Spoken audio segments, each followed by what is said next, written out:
Alright, we're gonna build up the swash plate real quick.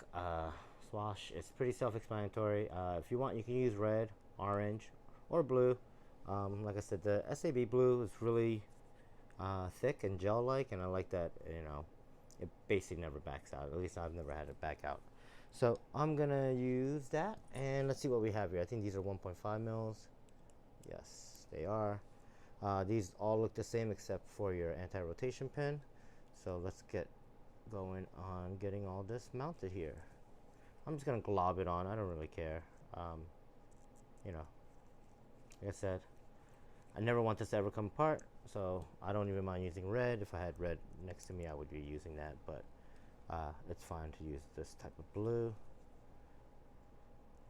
Okay, and work my way around the outside perimeter first.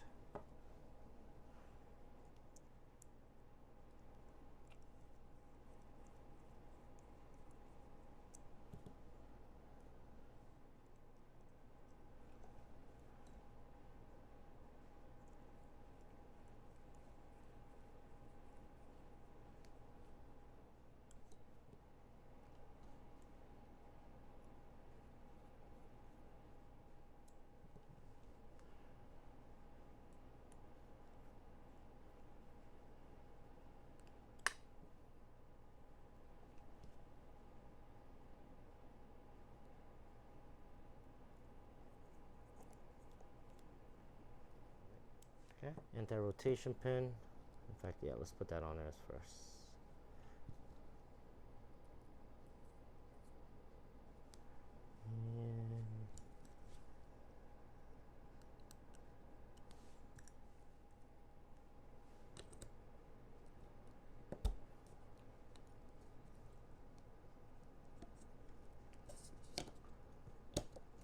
And okay, just be careful. You can bend it a little, but don't bend it too much. It looks like when you bring it down and then bend it in, it seems to work out okay. All right. Okay, the head has a 2-bolt assembly. So let's get the following arms out of the way. We'll drop the head on the main block, and then we'll take our 2 bolts and let's find it and line it up. All right. The head block is keyed. It's keyed for a bolt head on one side, and then on the other side it's keyed oval for the nut that goes on. The nut that goes on the other side. Okay, and it's hard to tell, but it's keyed. Okay, all right.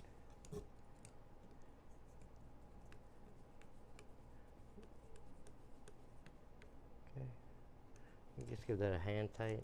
I'm not gonna go super tight yet. Okay, so this side is oval for the nut. This side is circle for the head of the bolt.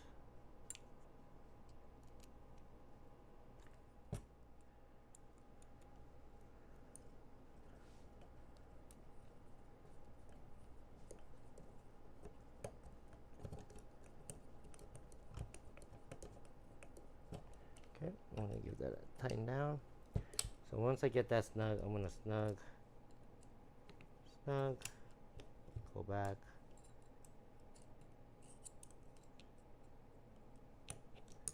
Snug a little bit tighter. Snug just a little bit tighter, and that's it. Okay. Okay, I'm gonna connect these on. The following arms to the swash and the pitch links.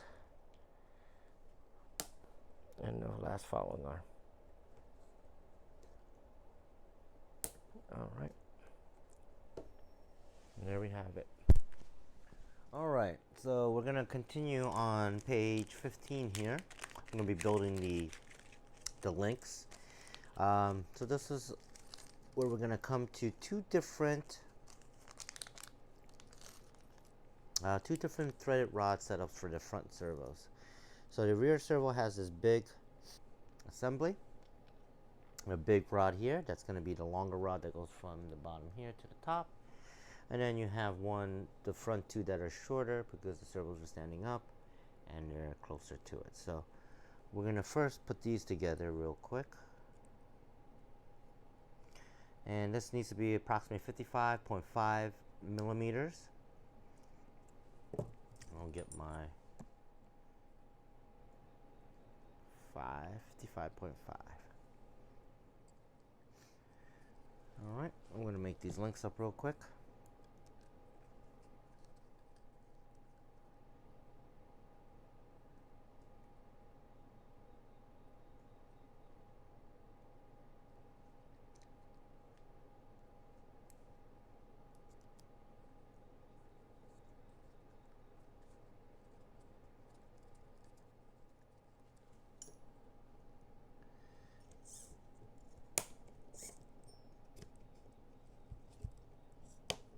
Alright.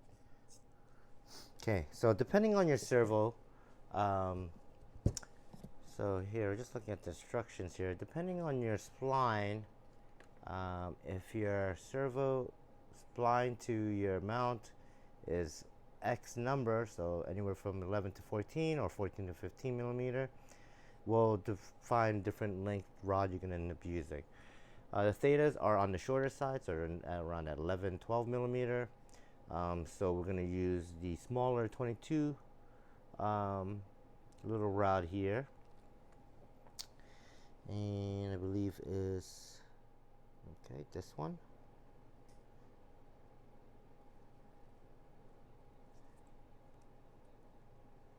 Okay, so I'm gonna go with they're both the same size, but what the difference is that one has a collar and one does not have a collar. So meaning that little thing in the middle, okay, they're about the same size, but what happens is that you can close these tighter together because it won't have a thing in the middle to block.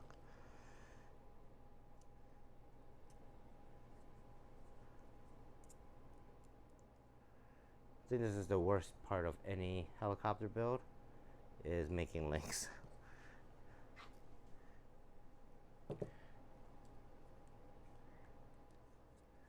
All right, leave this to the side here so I can kind of get an idea of the length the servo has to be.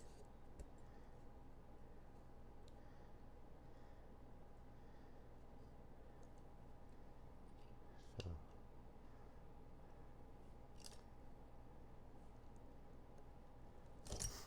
and what is the, I think about 39 millimeters, 39.5. Okay. And I'm a little bit taller than that, but let's see how this works.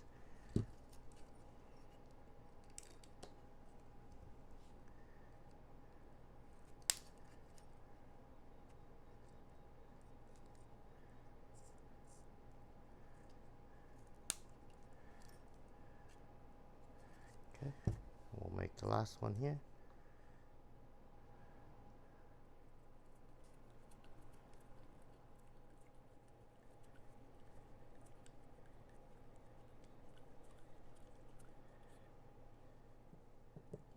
This is about the length I have this one. Yep. So I'm gonna make sure these are turned the right direction, so that way the SAB logo is pointing outwards on the ball, which means this one has to go like this.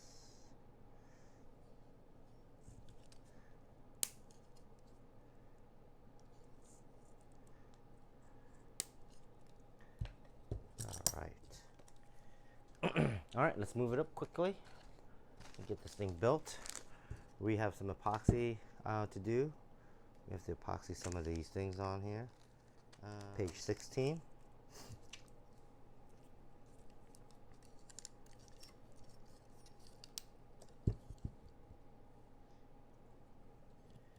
All right, so I'm gonna mix up more epoxy, but just so I can show you, this was the original one I did the other day.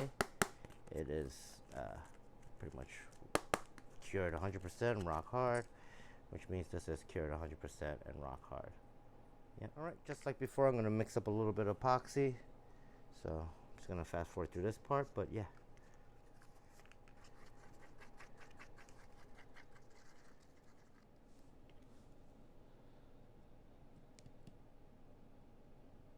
Yeah, these are never coming out once they go in.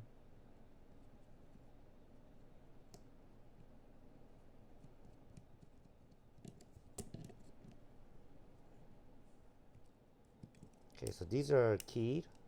So you want to spin them around until you get them keyed into the slot, like a D ring, a D size.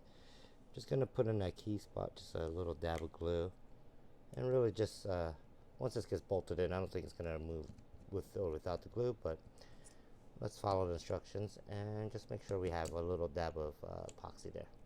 Okay, so got that back one tightened up. Do the last one on this side. Again, just a little dab of glue, and then the nylon nut, Delrin. Okay, give it a snug.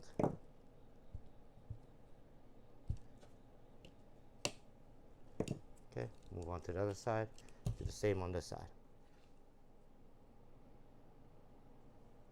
Ooh, too much on that one.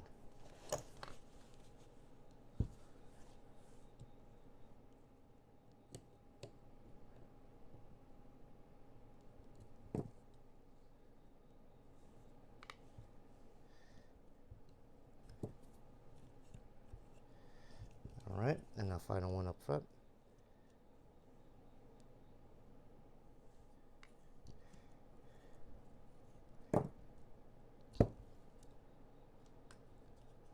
Alright.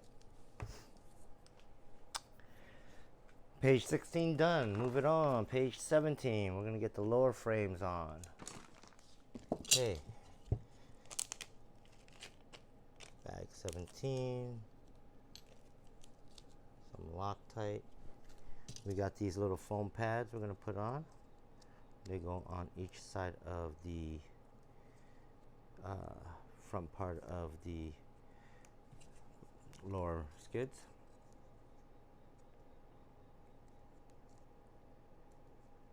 Okay, one side.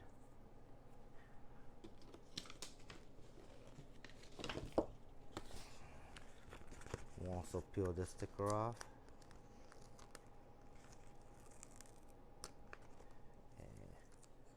All right.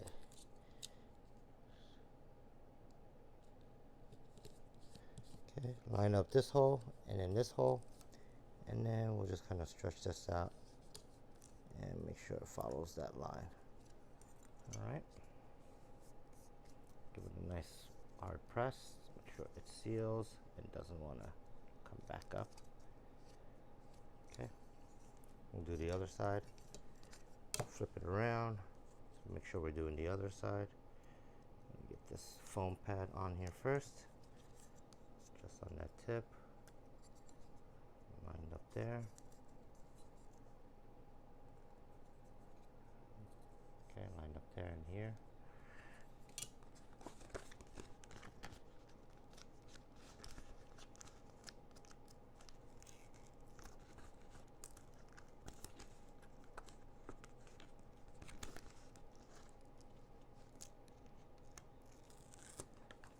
Okay, so again, line up this hole and that line. Okay, and once that's down, then you want to work your way across and let it just flow down. Okay, give it a nice hard press. No air bubbles, no adhesion issues. Okay, I feel like I'm rambling. Let's go move this on. We're gonna get these 6 bolts in and get the lower side frames on.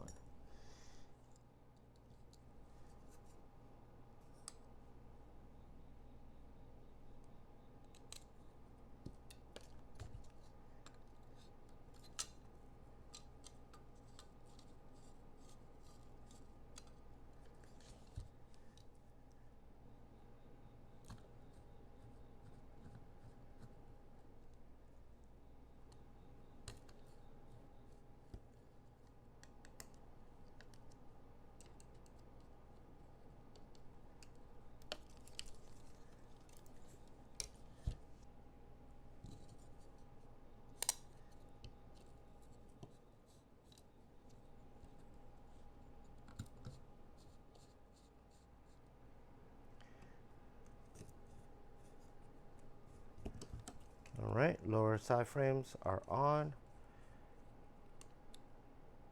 Make sure we torque them down. Okay. Cool. Then we're gonna move on to page 18. We're gonna get the landing gears mounted on. Like it's standing on its own landing skids. All right, oops, off the camera there. Okay. All right, nice and lines up nice and easy. Bag 18. All right. I'm gonna put a little Loctite on this. Just one thing you'll notice when you're putting the landing skids on, it actually bends the lower frame inwards, and that creates a little bit of a preload. So that way it tightens up the lower subframe just a tad. So you don't get like a shake when you spool up as much on the lower part of the skids. All right.